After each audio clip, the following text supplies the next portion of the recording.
This video is brought to you by our friends at ESR. Do you know how whenever a new iPad or iPhone comes out, there's a lot of videos on YouTube with charts and graphs telling you how much better the new device is over the old device? Well, that's not going to happen in this video. I'm just going to show you the new iPads and give you a few things to think about. Hi, my name is Rich. I make easy to follow videos on how to use your iPad and iPhone, without going nuts. It's that time of year where we take a brief step away from tutorial videos and step into the show and tell videos. So I bought the new M5 iPad Pros in both the 11-inch and 13-inch versions. I had the M4 iPad from last year, and spoiler alert, I would not be upgrading if I didn't make YouTube videos. But you might have an older iPad and are thinking about upgrading, or maybe you just like to get the latest and greatest. Either way, I'll share my thoughts on these iPads, and maybe there'll be something in this video you might find helpful. And if you do find something helpful, please consider subscribing. We're a growing channel with a lot of great people in our community, and I'd love to have you join us. Like last year's M4 iPads, the M5s are incredibly thin. The 13-inch is only 5.1 millimeters thick, and while the smaller 11-inch is a little thicker at 5.3 millimeters. I'm not sure why this is, but I suspect that Apple increased the thickness in the 11-inch to accommodate a larger battery, whereas the 13-inch has plenty of space for a large battery. Like all iPads, the build quality is fantastic. I chose space black for both of the iPads. It's a beautiful color, but it does come in silver, and that looks really good as well. In fact, I normally always buy silver iPads, but this year I thought I'd try something different. Both have identical cameras on the back capable of taking 4K video, and both have 4-speaker audio that sounds way better than it should coming from such a small device. When I was a kid, I had stereo speakers as big as end tables, and if you're of a certain age like me, you know what I mean. From a spec standpoint, the screens are exactly the same on both devices. Of course, one is larger than the other. Frankly, the tandem OLED displays that Apple markets as Ultra XDR displays are the best on the market. There's nothing comparable from any other tablet maker in the world. Both iPads bring incredible brightness and clarity when watching videos. I will say that you might expect the 13-inch video experience to be a lot better than the 11-inch, but with the typical content on YouTube, you can see that's not completely the case, since the 16:9 aspect ratio of most videos leaves larger bars at the top and bottom of the 13-inch iPad. Regardless, both screens are fantastic. Both of these iPads are really lightweight, but I will say, at least for me, the 11-inch seems to hit the sweet spot when I want to sit in a chair and watch a video or use my ESR Digital Pen to write down a few notes. The 13-inch iPad, by comparison, feels a little unwieldy in my hands when I try to do the same thing, but that might just be me. However, where the 13-inch shines is when using it with a keyboard. The screen is as big as some of the MacBooks, so you really do get a laptop-like experience. iPadOS 26 really moved in the laptop direction this year, so this combination is incredibly powerful. Plus, you can just, snap it loose from the keyboard and get right back to the original iPad experience. Of course, the 11-inch works well with the keyboard too, but for me, the 13-inch is a little better at this use case. Now is a good time to tell you about some of my favorite products from today's sponsor, ESR. First up is ESR's Shift keyboard case. Compatible with the 11-inch and 13-inch M4 iPad Pros as well as the new M5 iPad Pros, the minute you snap your iPad into the case, you know this is a premium product. The detachable Bluetooth keyboard allows you to easily work in landscape mode or, if it suits you, in portrait mode. Perfect when typing in Apple Notes. The edge-to-edge trackpad is 100% clickable and supports all the iPad gesture controls, including swiping, scrolling, zooming, and the ever-important 3-finger home swipe. The iPad actually rests in a protective case, and the kickstand allows you to choose the angle that works best for you. And if you have ESR's Digital Pencil, you can slide it into the clever sleeve for safekeeping. Pair the ESR Shift keyboard with iPadOS 26 and you have a laptop. Seriously.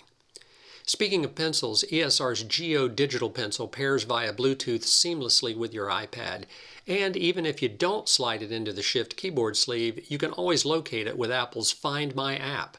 The shortcut button on the top of the pen takes you to the app view screen and back to the home screen with just a click. Real-time charging status shows up in the battery widget too. But this pen shines with its smooth and precise writing and drawing capabilities. It really is good. It's compatible with all iPads 2018 and newer, and at $32.99, it's a cost-effective Apple Pencil Pro alternative. ESR's Shift magnetic case is making its second appearance on this channel. I love this case. Its flexibility is second to none. Multiple angles for viewing, writing, browsing, and more. The stand is ultra stable whether on a desk or in your lap. And yes, you can snap your iPad up in portrait mode, perfect for reading or watching videos. The magnets are strong, so no worries. The case is fully detachable for even greater functionality, in case you'd like to take some notes while sitting in your favorite chair.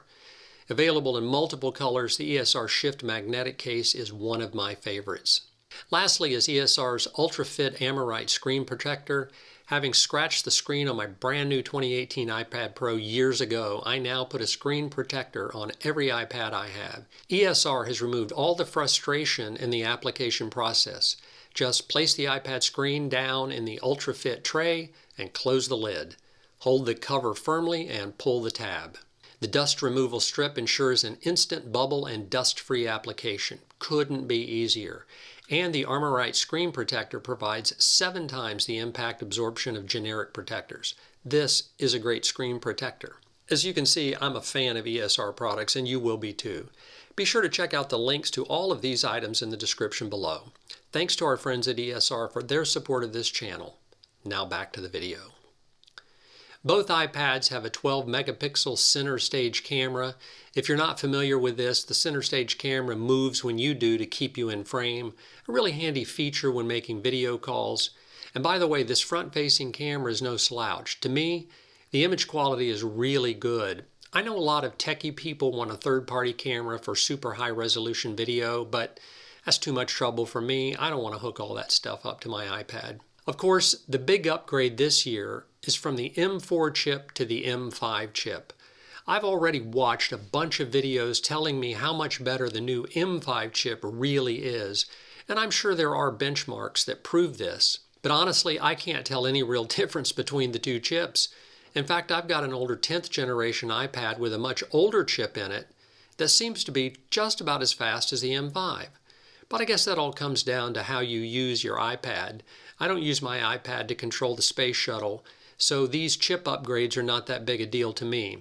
My guess is that if you're a normal, average person that uses your iPad for email, web surfing, watching videos and the like, you won't notice much of a speed difference unless you're coming from a really old iPad. But having said that, the M-series chips are required to run Apple Intelligence, and Apple is slowly rolling out these intelligence features that take advantage of the extra power under the hood. And to make this point, my 10th gen iPad cannot run any of Apple's new intelligence features you might find in Apple Notes or Photos or some of the other apps.